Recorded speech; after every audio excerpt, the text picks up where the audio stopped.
Assalamualaikum warahmatullahi wabarakatuh. Kembali lagi dengan saya, Sabrina Zahra dengan NIM 21010710009.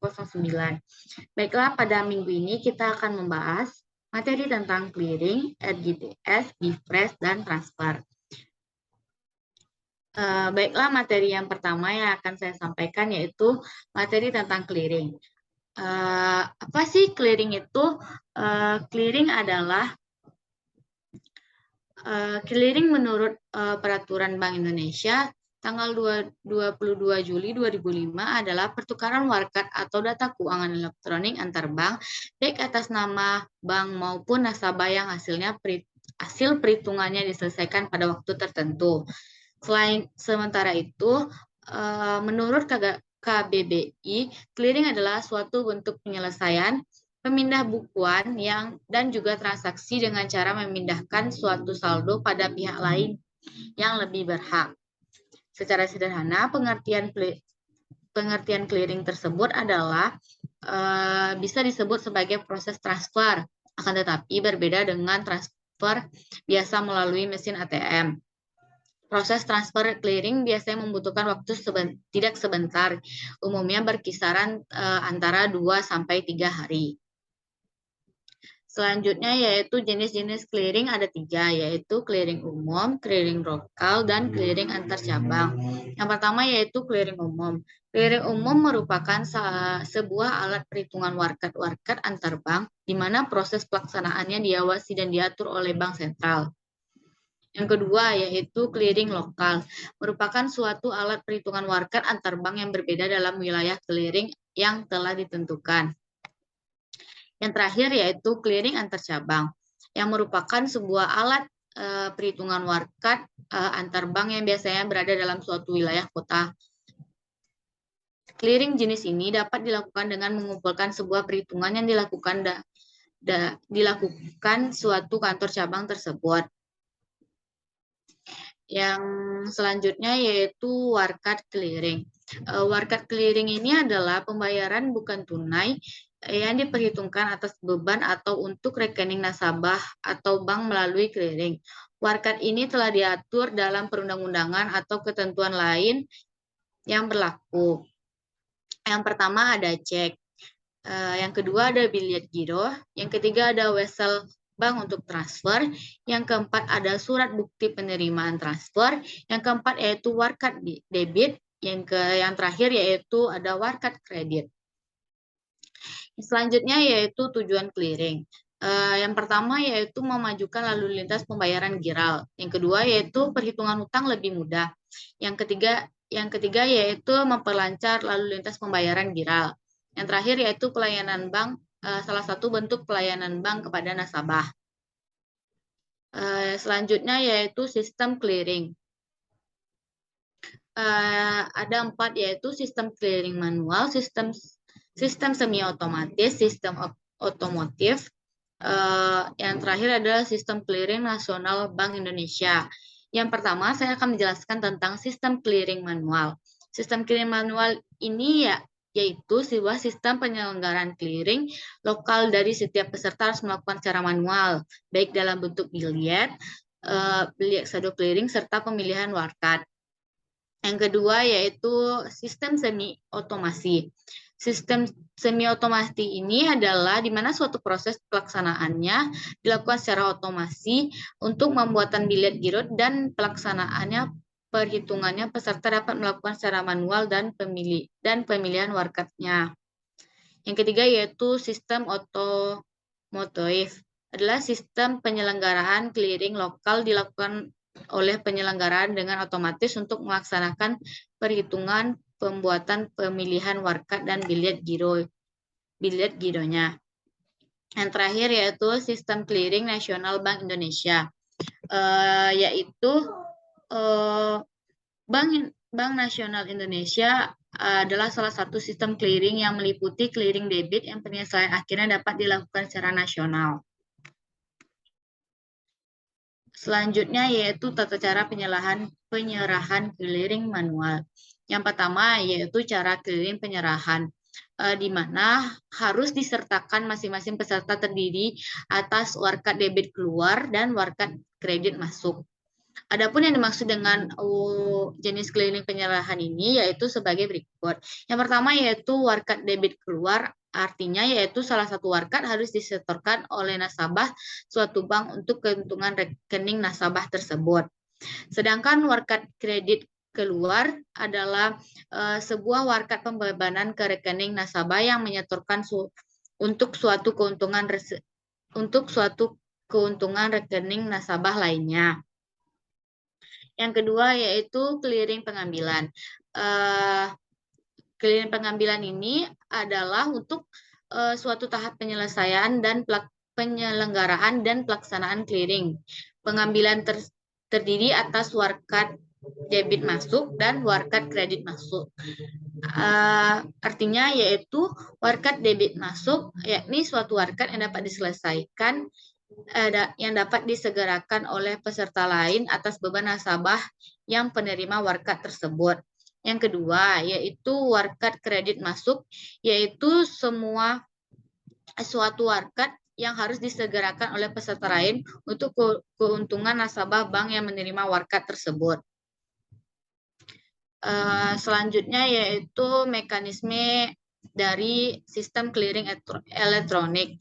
Secara umum, yang pertama adalah mempersiapkan warkat dan dokumen clearing. Meliputi warkat menurut jenis transaksinya, warkat debit atau warkat kredit, pembubuhan stempel clearing, dan pencantuman informasi kode lain baik pada warkat maupun pada dokumen clearing. Yang kedua yaitu selanjutnya bank pengirim merekam data warkat clearing ke dalam sistem TPK dengan menggunakan mesin reader encoder atau menginput di data warkat untuk menghasilkan DKE. Selanjutnya yaitu mengelompokkan warkat dalam batch, kemudian menyusunnya dalam bundel. Dalam bundel warkat yang terdiri dari DPWD atau BPWK atau lembar substitusi atau kartu warkat tersebut. Selanjutnya yaitu mengirimkan batch DKE secara elektronik melalui JKD atau SPKE di penyelenggaraan. Selanjutnya dikirim ke penyelenggaraan untuk dipilah berdasarkan bank tertuju secara otomatis dengan menggunakan mesin baca pilah teknologi image. Selanjutnya yaitu SPKE akan memproses DKE yang diterima secara otomatis setelah batas waktu transmit DKE berakhir. Selanjutnya yang terakhir yaitu SPKE akan membordatch informasi hasil clearing kepada seluruh TPK sehingga peserta dapat secara online melihat posisi clearing melalui TPK 8. Selanjutnya kita akan membahas tentang RGTS atau Real Time Gross Statement. Apa sih pengertian RGTS itu? RGTS adalah suatu jenis pembayaran bagi nasabah yang ingin melakukan transaksi dengan nominal di atas 100 juta. Walaupun RGTS ini adalah jenis transfer secara real time, namun prosesnya membutuhkan waktu. Hal ini karena biasanya proses pengiriman uang menggunakan RGTS adalah 4 jam atau lebih cepatnya diterima ke rekening yang dituju. Nantinya pengirim akan dikenakan biaya transaksi menggunakan transfer jenis RGTS ini. Selanjutnya cara kerja RGTS. Jika kamu ingin melakukan transaksi RGTS pada pagi hari, maka bank akan memprosesnya sampai beberapa jam selanjutnya, seperti di siang maupun sore hari yang sama. Lain halnya jika transfer RGTS lewat atau lebih dari jam 3 sore, atau ketika jam operasional bank sudah tutup, maka proses transfer akan dilakukan keesokan harinya. Selain itu, ada ketentuan saat transfer RGTS antar bank pada akhir bulan sekitar 30 sampai 31, maka proses pengirimannya akan ditunda 1 hari kerja atau lusanya. di tanggal 2 dikarenakan terjadinya proses tutup buku terlebih dahulu oleh pihak bank tersebut. Yang kedua yaitu biaya dan limit transfer LGTS tersebut. Jika kamu melakukan transfer menggunakan layanan LGTS, maka kamu wajib mengetahui berapa sih limitnya atau biaya dari transfer LGTS itu. Umumnya untuk biaya transfer dibebankan sekitar mulai dari 25.000 sampai 50.000 per transfer, tergantung dengan kebijakan bank yang digunakan. Misalnya, Bank BCA membebankan biaya transfer EGTS melalui kantor cabang sebesar 30.000. Sedangkan batas minimum untuk transfer EGTS adalah sebesar 100 juta. Kemudian untuk batas maksimal dari layanan LGTS tergantung dari kebijakan masing-masing bank. Selanjutnya kita akan membahas tentang BIFRES. BIFRES ini adalah sistem pembayaran retail nasional yang dapat memfasilitasi pembayaran retail secara efisien, real time, aman, dan tersedia saat 24 jam. Dengan demikian, kamu bisa mengakses dan mentransfer kapanpun dan dimanapun. Bisa dipahami bahwa BIFRES bukanlah aplikasi khusus, melainkan layanan transaksi keuangan yang muncul saat nasabah hendak mentransfer lewat m-banking atau internet banking. Nantinya setiap transaksi akan bersangkutan harus membayar Rp19 ke Bank Indonesia.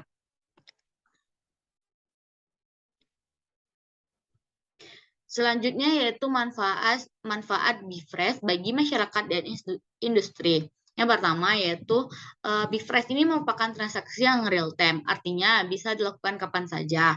Yang kedua yaitu BIFRES ini melayani berbagai jenis dan kanal pembayaran. Selanjutnya itu dilengkapi dengan fitur fraud detection yang nantinya dan anti money laundering yang bisa mendeteksi kecurangan atau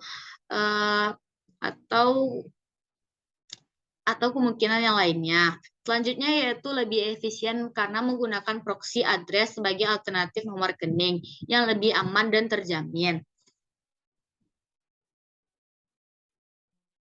Selanjutnya yaitu cara menggunakan BIFRES ini sendiri. Saya mengambil contoh dengan BIFRES menggunakan aplikasi bank dari Bank Mandiri.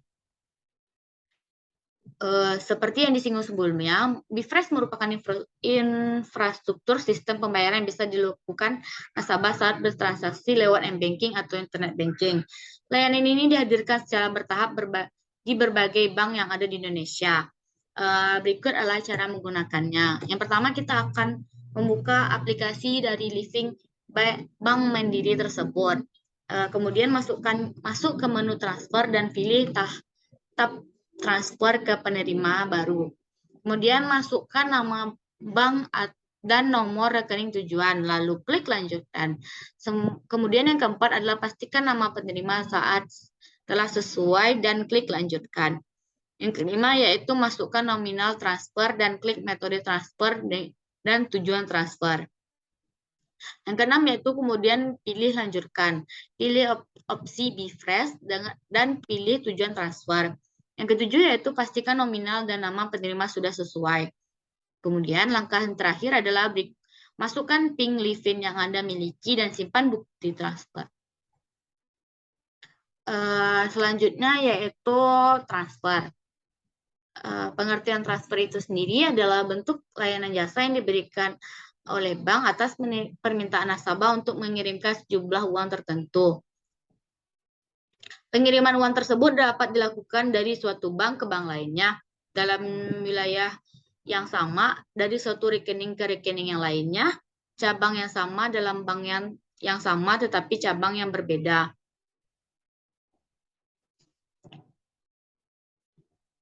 Selanjutnya yaitu jenis-jenis transfer. Yang pertama berdasarkan jumlah pengirimnya. Jumlah pengiriman yang ada dua, yaitu transfer uang dengan nominal kecil dan transfer uang dengan nominal besar. Transfer uang dengan nominal kecil ini yaitu transfer yang nilainya kurang dari 100 juta. Transfer yang kurang dari 100 juta ini bisa dilakukan oleh lembaga seperti clearing atau menggunakan RGTS yang sudah saya sebutkan tadi. Yang kedua yaitu transfer uang dengan nominal besar. Transfer dengan uang nominal besar ini adalah bisa menggunakan sistem RGTS karena melalui sistem RGTS yang sudah disiapkan Bank Indonesia. Transfer sejumlah besar ini tidak dapat dilakukan dengan lembaga clearing. Selanjutnya yaitu transfer berdasarkan keluar masuknya. Yang pertama yaitu outgoing transfer.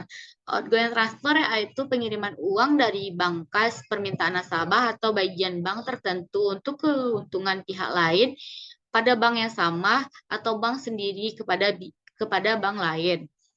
Selanjutnya yaitu outgoing transfer, yaitu transfer masuk atau sejumlah kiriman uang dari bank lain atau bank yang sama pada cabang yang berbeda yang akan diteruskan kepada pihak nasabah penerima.